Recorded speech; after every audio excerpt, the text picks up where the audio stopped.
Ahora vamos a avanzar el tema de cetogénesis, que como su nombre nos indica, es la síntesis de cuerpos cetónicos. Es una vía anabólica muy importante en nuestro cuerpo y muy peligrosa muchas veces. Simultáneamente, vamos a también avanzar la cetólisis, que es la degradación de los cuerpos cetónicos, que los vamos a ver. Entonces, es una vía anabólica, primero la cetogénesis. Vamos a ver en qué condiciones vamos a sintetizar y cuáles son los cuerpos cetónicos. Aquí tenemos una gráfica donde nos va a indicar. Como habíamos visto anteriormente, los hidratos de carbono se degradan hasta glucosa y por la glucólisis hasta piruvato que ingresa a la mitocondria y se convierte en acetilcoenzima A, que es el sustrato iniciado del ciclo de Krebs. El citrato abandona la mitocondria al citoplasma, ¿no? de toda la célula y luego se convierte en acetilcoenzima A.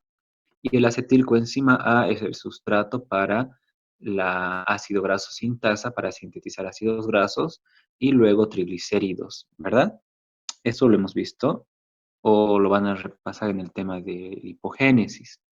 Lo opuesto que ocurre cuando nosotros degradamos ácidos grasos es la beta-oxidación. El ácido graso que sale de los triglicéridos se activa, se une a una molécula que es la carnitina y puede ingresar dentro de la mitocondria para degradarse el acetilcoenzima y generar energía. Parte de este acetilcoenzima A lo agarra las células hepáticas y activa la cetogénesis, que es la síntesis de cuerpos cetónicos. Entonces, esta parte es la que estamos viendo nosotros ahora. ¿Qué quiere decir esto? ¿Quién hace la cetogénesis? Solamente la mitocondria del hepatocito. La localización es exclusiva en las mitocondrias hepáticas. Nadie más hace la síntesis de cuerpos cetónicos. El hepatocito sintetiza cuerpos cetónicos y luego los libera porque no lo puede utilizar hacia la sangre para que otras células en la periferia, el músculo, vamos a ver al corazón, el riñón y el cerebro principalmente, lo puedan utilizar como fuente de energía.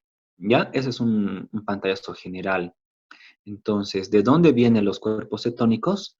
Vienen a partir de la molécula de acetilcoenzima A, que viene a partir de la beta-oxidación de los ácidos grasos. Entonces, es un producto que viene del metabolismo lipídico. Solamente viene y se sintetiza cuando hay gran cantidad de degradación de ácidos grasos, de beta-oxidación. No puede venir cuerpos cetónicos, por ejemplo, de los carbohidratos o de proteínas de otros lados. Solamente viene de la beta-oxidación. Y luego vamos a entender por qué el hígado no puede utilizarlos, sino que los tiene que liberar. Estos cuerpos cetónicos van a viajar a las células, como hemos visto, que les he mencionado, diré, y ahí van a hacer la acción opuesta, que es la cetólisis, es decir, el cuerpo cetónico se degrada hasta liberarnos acetilcoenzima A, que ingresa al ciclo de Krebs para generar energía. Entonces, es como una molécula transportadora de energía, si lo estamos entendiendo de esa manera, pero es muy útil porque a diferencia de los ácidos grasos, es soluble en agua. Entonces, al circular libremente por la sangre no necesita de la albúmina, de las lipoproteínas, de nada.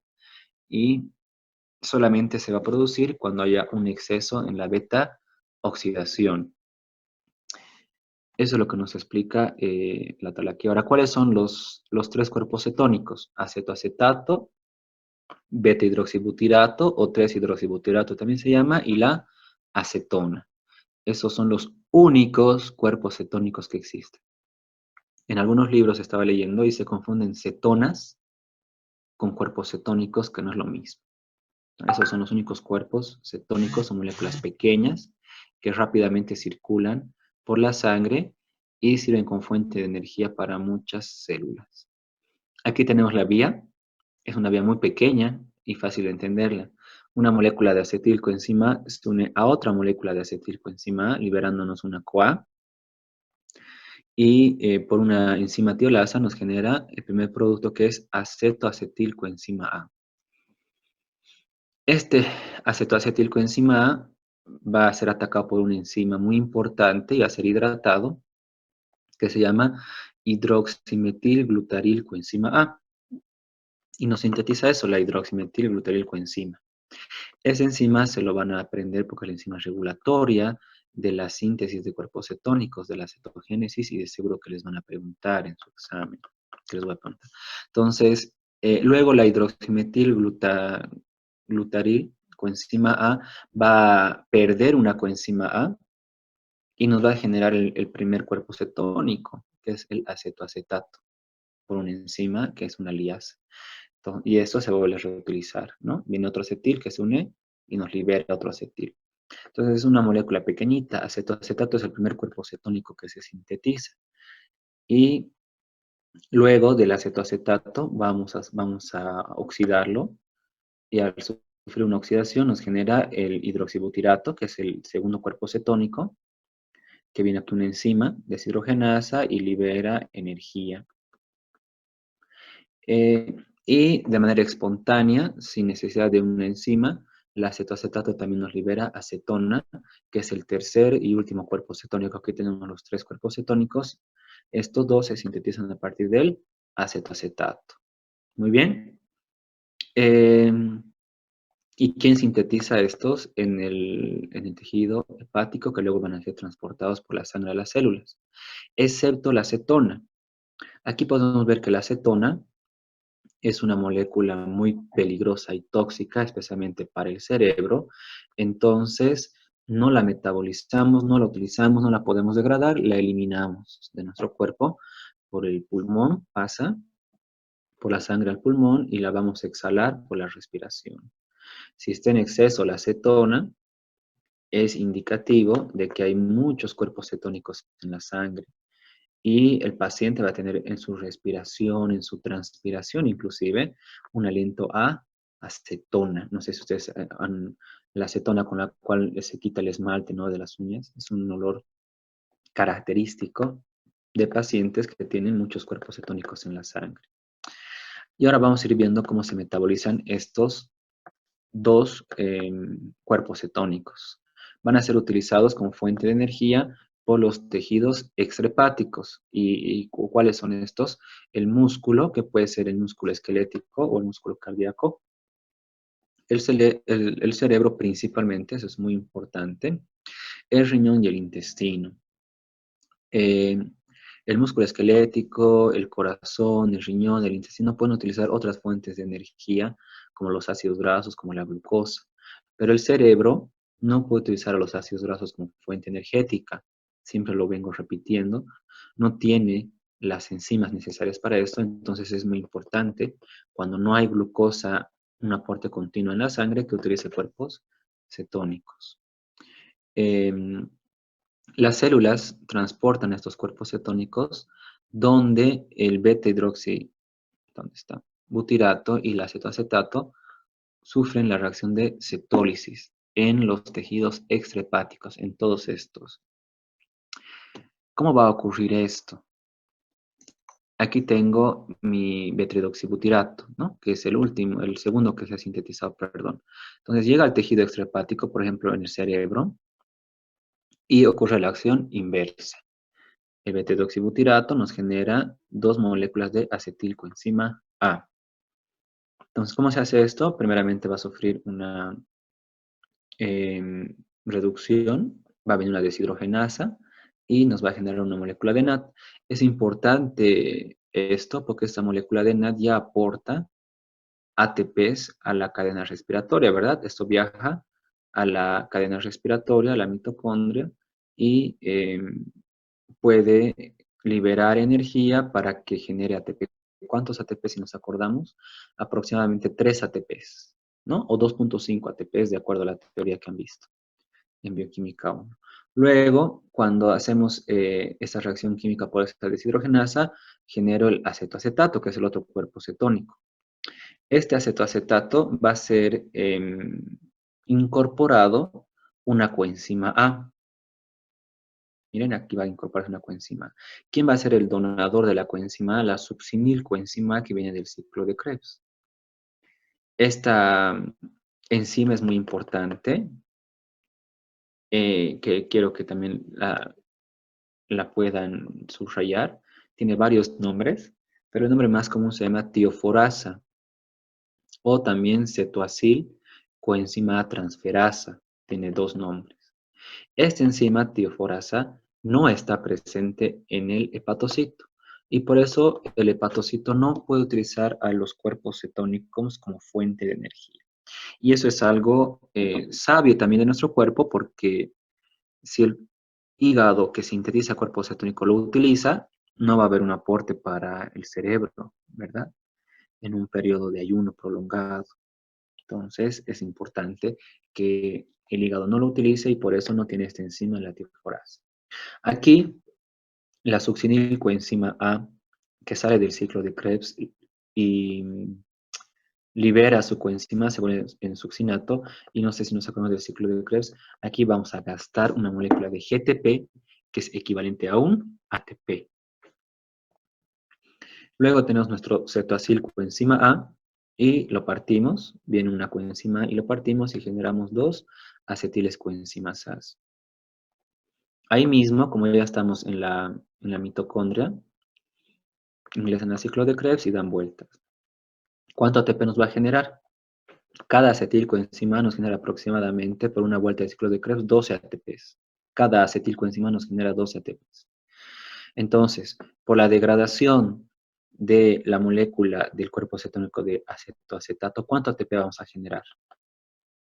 Vamos a generar 12 más 12, 24. Menos el ATP que hemos gastado acá por incorporar la coenzima A, 23. 23 ATPs por un acetoacetato.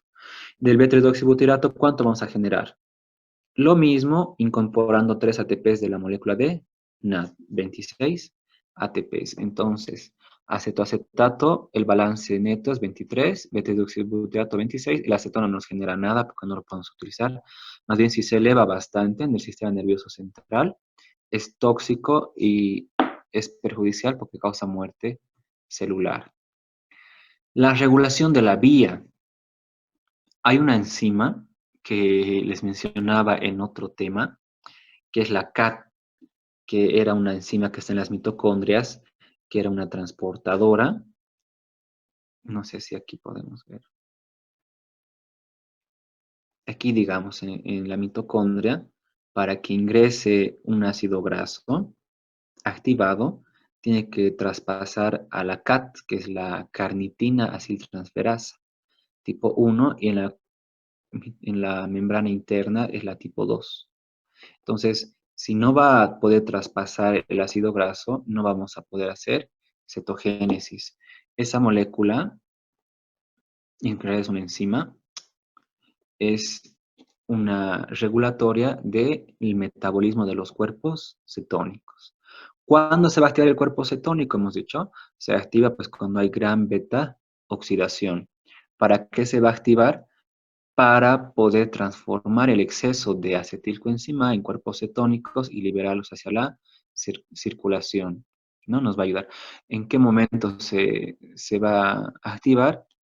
Fisiológicamente, en un ayuno muy prolongado, porque en un ayuno muy prolongado la glucosa está bajando, entonces usamos los triglicéridos del tejido adiposo, degradamos y usamos los ácidos grasos.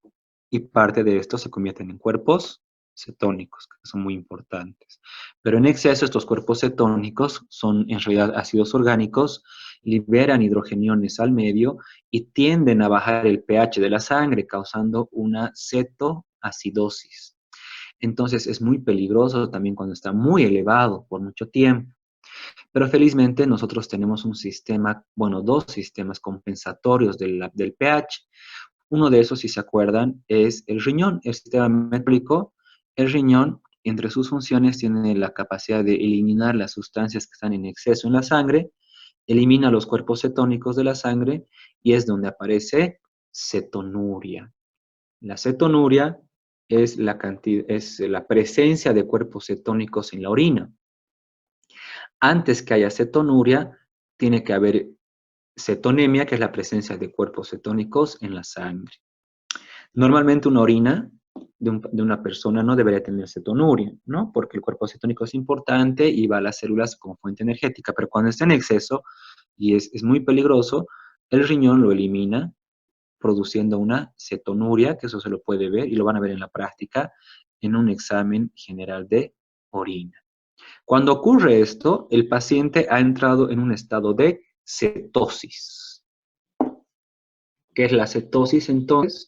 La cetosis es cuando hay gran cantidad de cuerpos cetónicos que se están sintetizando y que se están eliminando por el riñón. Cetonemia más cetonuria. La cetosis sola no es ni mala ni buena, es simplemente cetosis, que nos indica que el paciente tiene gran cantidad de cuerpos cetónicos. Hay personas que buscan la cetosis. Hay dietas cetogénicas que han de escuchar, que el objetivo de la dieta cetogénica es entrar en un estado de cetosis.